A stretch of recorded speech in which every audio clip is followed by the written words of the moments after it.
She trusted him with everything. Her heart, her dreams, her life. But the person she loved most became the person who ended it all. Tonight, we uncover the chilling story of Emma Collins, the young woman whose perfect love turned into the ultimate betrayal. Stay with us as we reveal the shocking truth behind her murder, and the dark secret no one saw coming. In the quiet town of Maple Ridge, life moved slowly. It was the kind of place where everyone knew each other's names, where children rode bicycles down tree-lined streets, and where neighbors waved from their front porches every evening. Nothing truly terrible had ever happened there. Or at least, that's what people believed. That's why the story of Emma Collins shocked everyone to their core. Emma was 28 years old, known across town for her kindness and warm smile. She worked as a librarian at Maple Ridge Elementary School. Every morning, she greeted students with cheerful energy, helping them pick books and encouraging them to read. Children adored her. Parents trusted her, and teachers described her as gentle, patient, and always willing to help. Emma lived in a small but cozy house near the center of town. Her life wasn't fancy, but it was peaceful. She enjoyed quiet evenings, reading novels, drinking tea, and listening to soft music. But everything changed the day she met Daniel Brooks. It happened on a rainy afternoon 2 years earlier. Emma had stopped at her favorite coffee shop after work. She stood in line, holding her bag and phone, when suddenly someone bumped into her from behind. Her cup slipped from her hand. Coffee spilled across the floor. "Oh no, I'm so sorry," a deep voice said. Emma looked up and saw a tall man with dark hair and sharp features. He quickly grabbed napkins and began cleaning the mess. "I wasn't looking where I was going," he said with a small smile. "Let me buy you another coffee." Emma hesitated at first, but something about his calm voice made her feel comfortable. That man was Daniel Brooks. They sat together at a small table by the window. At first, the conversation was simple, about the rain, the town, and their work. Daniel told her he owned a small construction business and had recently moved to Maple Ridge. Emma found herself laughing more than she expected. Daniel listened carefully when she spoke.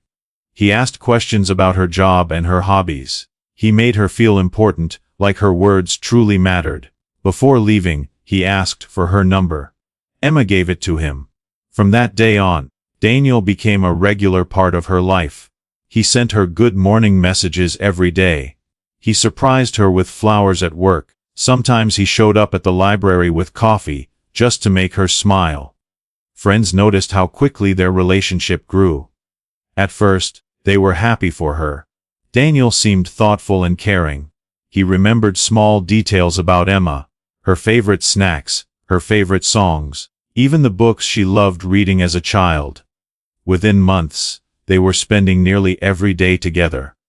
They went on long drives outside town, watching sunsets near the lake. Daniel often talked about their future, about building a beautiful home, starting a family, and growing old together. Emma felt lucky. For the first time in years, she believed she had found someone who truly loved her. About a year after they met, Daniel planned a special evening. He took Emma to the lake where they had shared their first sunset together. The sky glowed orange and pink as the sun slowly disappeared behind the trees. Emma thought it was just another romantic outing. But suddenly, Daniel stepped back and reached into his pocket. He dropped to one knee. Emma's heart began to race. "Emma Collins," Daniel said softly, holding up a small ring box. "You are the best thing that has ever happened to me. Will you marry me?" Tears filled her eyes. "Yes," she whispered. Their wedding took place 6 months later. It was small but beautiful, held in a garden surrounded by close friends and family. Everyone admired Daniel. He smiled politely, shook hands warmly, and treated Emma like she was the most precious person in the world. People called them the perfect couple. And for a while, Emma believed that too. But after the wedding, small things began to change. At first, the changes were so subtle that Emma barely noticed. Daniel started calling her more often during the day. If she didn't answer immediately, he called again. And again. "Where are you?" he would ask. "Who are you with? When will you be home?" At first, Emma thought it was sweet. She believed it meant he cared about her. But slowly, the questions became more serious. Daniel began to complain about her friends. "I don't trust them," he said one night. "They don't respect our marriage." He suggested she stop meeting them so often. Emma didn't want to argue. She loved Daniel and believed he wanted what was best for them. So she agreed. Weeks passed, and Daniel's behavior grew stranger. He became irritated over small things. If dinner was late or the house looked messy, he would grow quiet and distant. Sometimes he refused to speak to her for hours. His silence felt heavy, cold, uncomfortable. But later, he always apologized. He brought flowers. He hugged her tightly. "I'm sorry," he whispered. "I just love you too much." Emma wanted to believe him. She told herself every marriage had problems. Still, deep inside, a quiet feeling began to grow. Something wasn't right. Then came the night that changed everything. A night when love turned into fear, and the man she trusted more than anyone else became the reason her world would fall apart. The night Emma disappeared began like any other evening in Maple Ridge.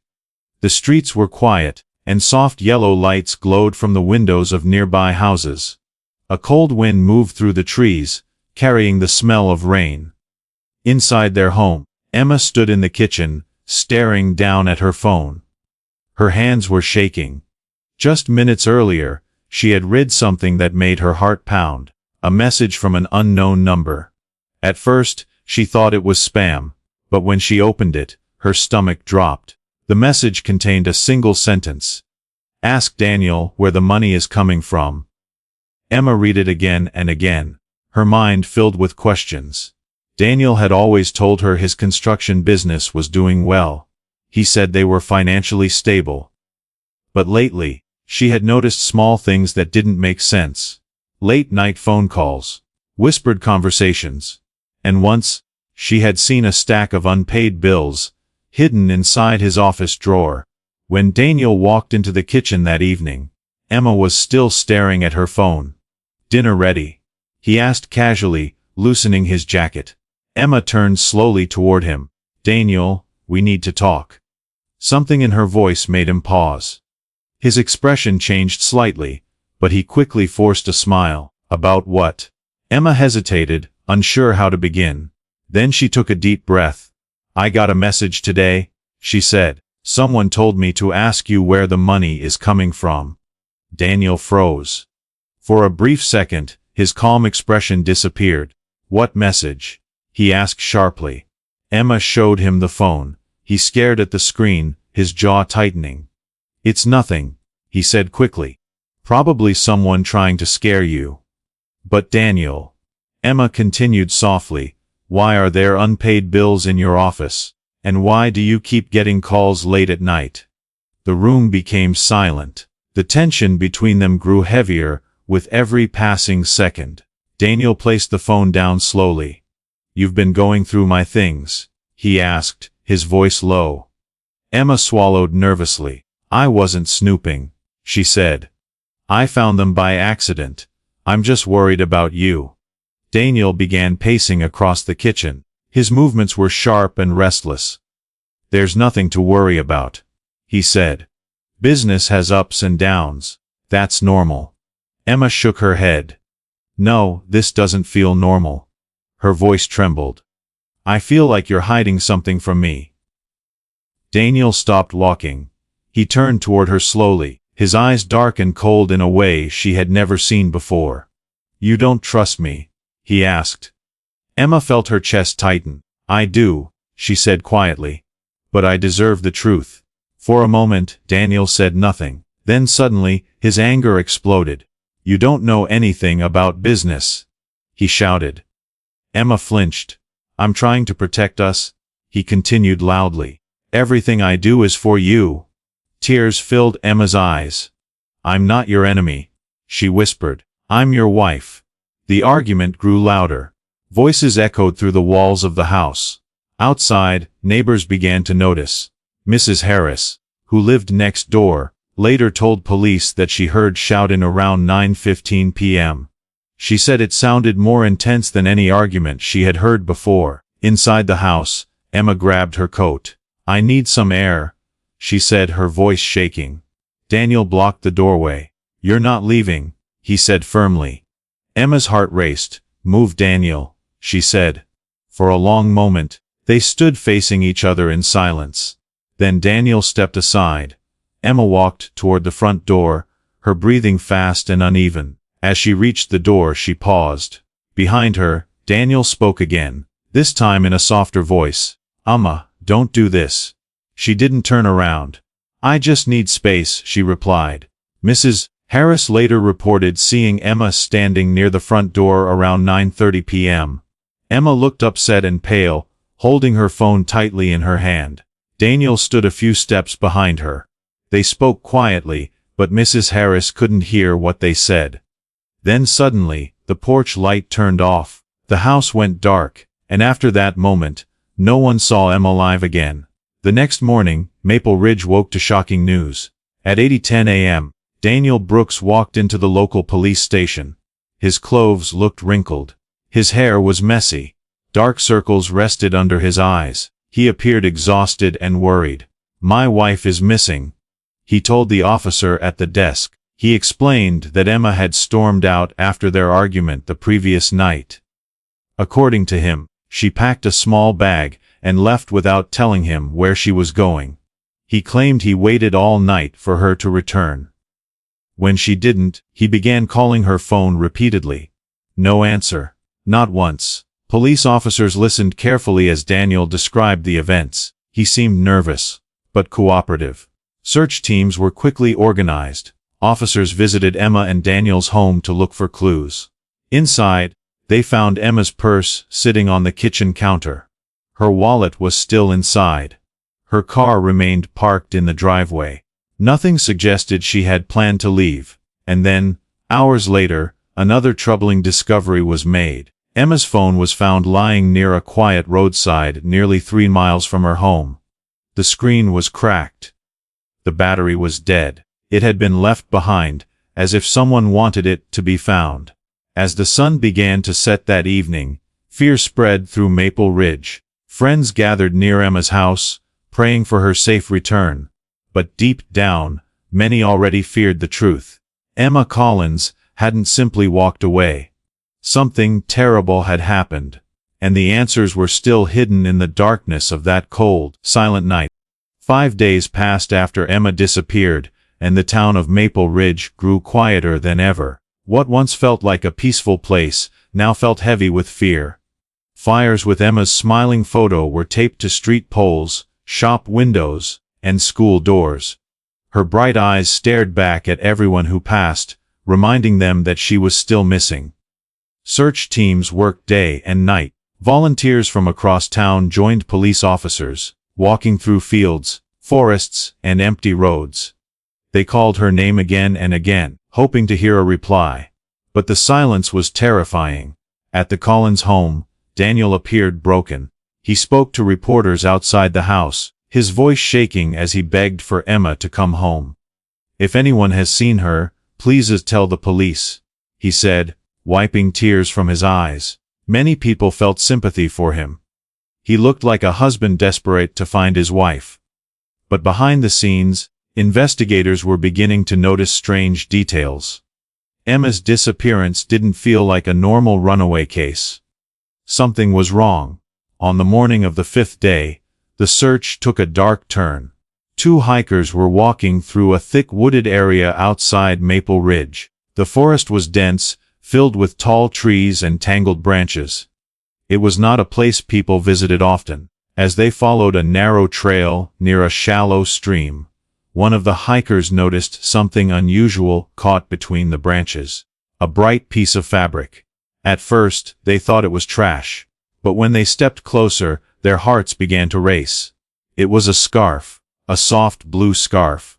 The same one Emma wore in many of her photos. The hikers froze. A feeling of dread filled the air. Without touching anything, they quickly called the police. Within minutes, officers arrived and secured the area. Yellow tape surrounded the forest section as investigators began searching carefully. The air felt heavy with tension. Everyone sensed something terrible was about to be discovered. After nearly 2 hours of searching, one officer shouted loudly, "I found something." Hidden beneath layers of leaves and dirt, investigators uncovered a body. It was Emma. The forest fell silent. Even the wind seemed to stop moving. News spread across Maple Ridge within minutes. Emma Collins had been found. But she was no longer alive. The town was filled with shock and grief.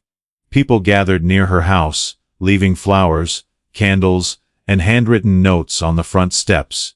At the police station, detectives began reviewing the medical report. The results were disturbing. Emma had suffered clear signs of a violent struggle.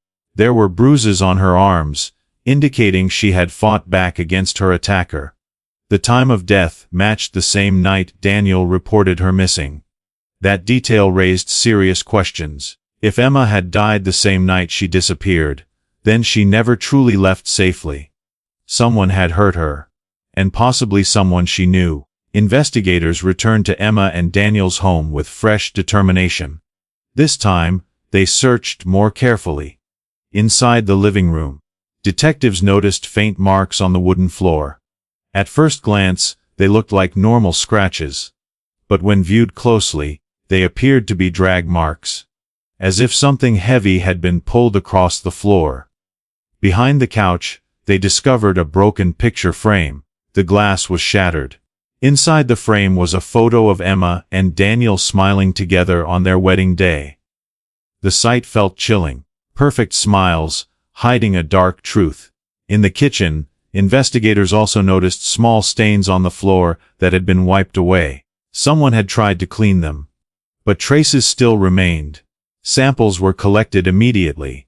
Meanwhile, Daniel continued repeating the same story. She left the house. He insisted. We argued, and she walked out. I thought she just needed time to cool down. His voice sounded calm, but detectives noticed something unusual. He avoided eye contact, and his answers felt rehearsed. Like he had practiced them many times. Still, there wasn't enough proof to arrest him yet. They needed more evidence. And that evidence came from someone who knew Emma better than almost anyone else.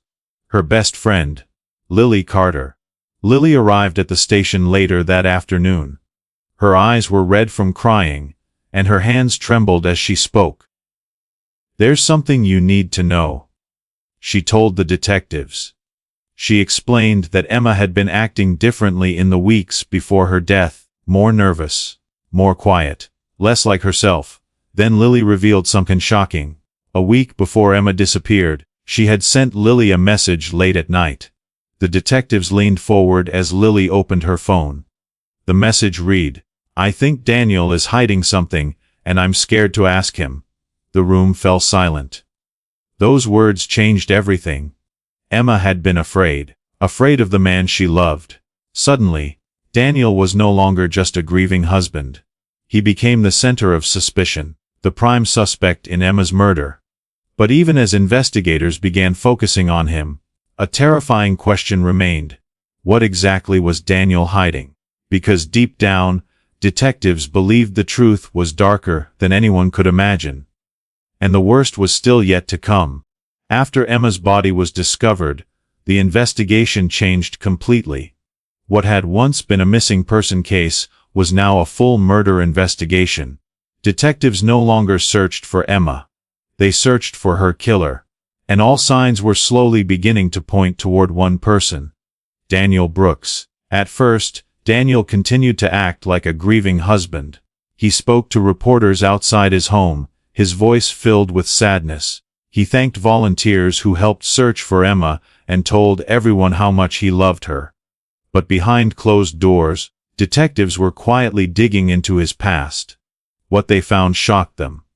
Daniel Brooks was not as perfect as he seemed. Years before moving to Maple Ridge, Daniel had lived in another town nearly 200 miles away. There, investigators discovered old police records connected to his name. One report described an argument between Daniel and a former girlfriend. According to the complaint, Daniel had threatened her during a heated fight. She told police he had shouted that she would regret leaving him. The case never reached court because the woman later dropped the charges, but the record still existed. It showed a pattern of anger and control. That discovery made detectives look even closer at Daniel's current life. That's when they uncovered another disturbing truth. Daniel's construction business was failing. Despite his claims of success, financial records showed that he owed large amounts of money. Bills had gone unpaid for months. Loans had piled up faster than he could repay them. Some of those loans came from dangerous lenders, people known for using threats instead of patience. Detectives believed Daniel was under serious pressure. Pressure that could push someone to make terrible decisions. But the biggest discovery came next. Emma had recently taken out a large life insurance policy. Very large. And Daniel was listed as the only beneficiary. If Emma died, Daniel would receive a huge amount of money.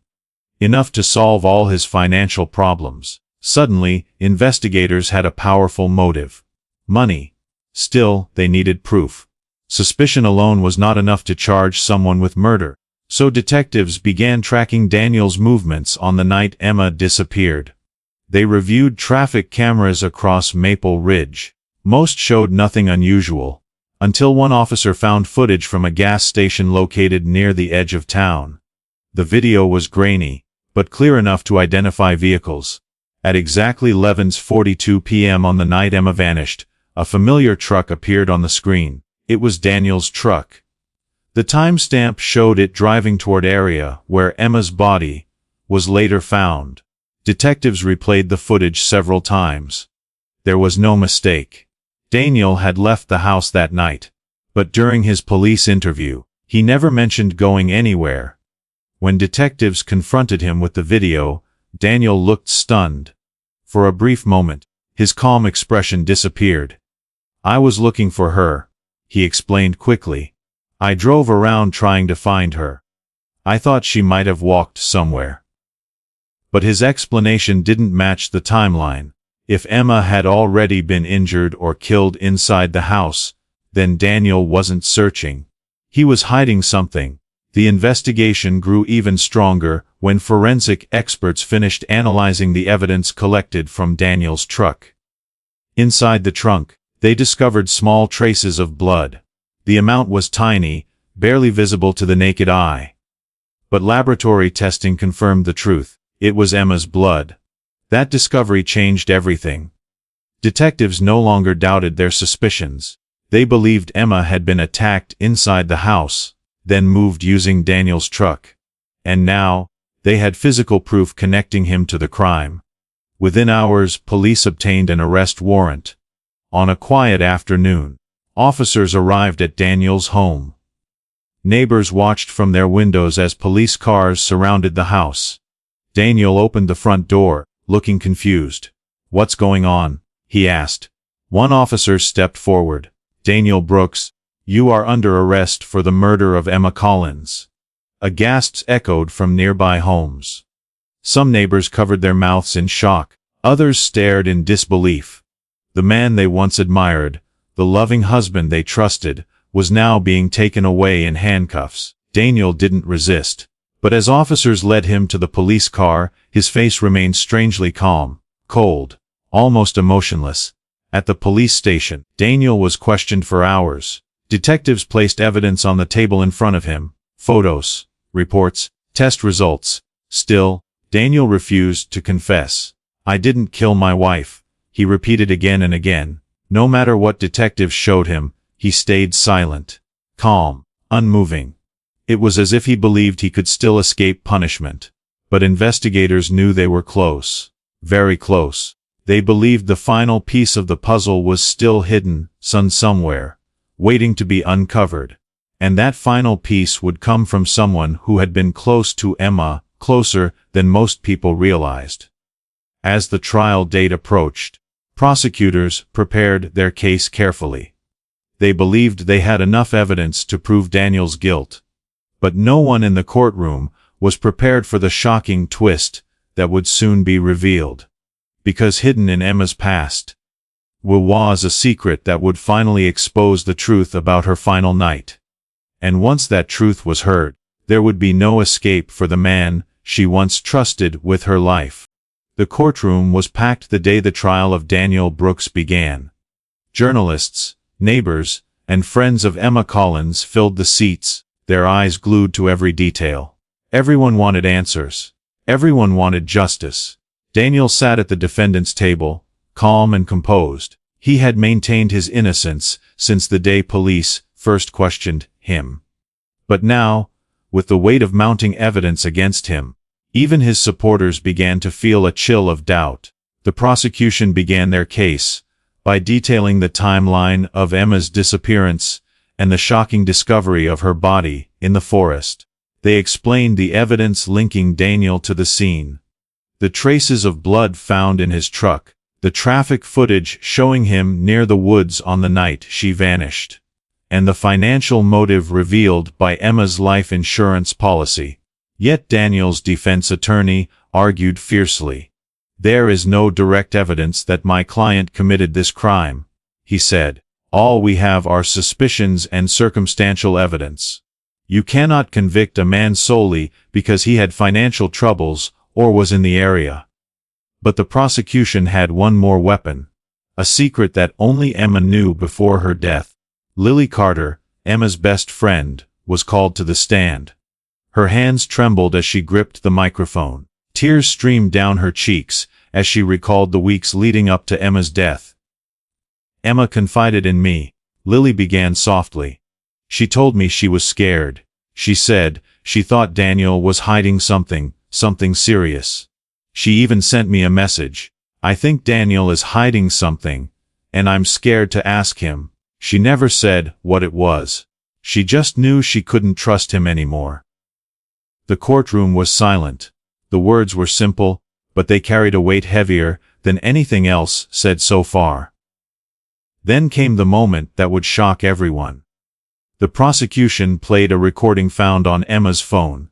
She had secretly recorded a conversation with Daniel just days before her death. The courtroom speakers crackled, and Daniel's voice filled the room. "I can't let her ruin everything," he said in a low, tense tone. "If she talks, I lose everything. She's going to destroy me." Gasps erupted. Neighbors, journalists, even Daniel's own lawyer looked stunned. The recording continued. Emma's voice could be heard, firm and pleading. "Daniel, I just want the truth. I can't keep lying to myself anymore. I can't pretend everything is okay when it's not. I deserve to know what's really going on." Daniel's tone shifted, angry now. "You shouldn't dig into this. You don't know what you're doing. Stop asking questions." The judge banged the gavel, calling for order, but the damage was done. The jury had just heard the words of a man planning to silence the woman he claimed to love. The final piece of the puzzle came from the forensic team. They presented detailed findings, showing that Emma's injuries were inflicted inside the house. She had fought back against someone she knew, and the evidence pointed directly to Daniel. The marks on her body, the broken picture frame, and the traces of blood in his truck all told the same story. Daniel remained silent as the evidence was presented. His face betrayed no emotion, but his eyes flickered briefly. A hint of fear, a hint of guilt. Then came the chilling revelation from detectives. On the night Emma disappeared, the lead investigator testified. She confronted Daniel about his lies and his financial dealings. She threatened to leave him and report him. Daniel panicked. He attacked her, and in a desperate attempt to cover up his crime, he moved her body to the forest and staged her disappearance. A shiver ran through the courtroom. The man who had smiled at the community, who had posed as the loving husband, was now exposed as the person responsible for Emma's death. The defense tried to argue again, but the evidence was overwhelming. There was no way to deny the truth. After hours of deliberation, the jury returned. The courtroom was tense. Every eye fixed on the judge as he read the verdict. Guilty of first-degree murder. A collective sigh ran through the room. Some cried, some whispered. Daniel's expression remained unreadable, though his hands trembled slightly as he was led away. Outside the courtroom, friends and neighbors of Emma gathered. They lit candles, placing them in the grass, and spoke softly about her kindness, her laughter, and the life that had been stolen from them. Emma's story became a warning, a reminder that sometimes, the greatest danger is not from a stranger lurking in the shadows, but from the person you trust with your heart.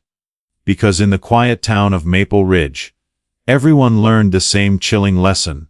The person you love the most may be the one who betrays you in the most unimaginable way. And for Emma Collins, that betrayal cost her everything. Her life, her dreams, and the bright future she had hoped to build. Her memory, however, would never fade. Maple Ridge would always remember the perfect young woman who loved deeply, trusted fully, and was taken far too soon by the very person she gave her heart to.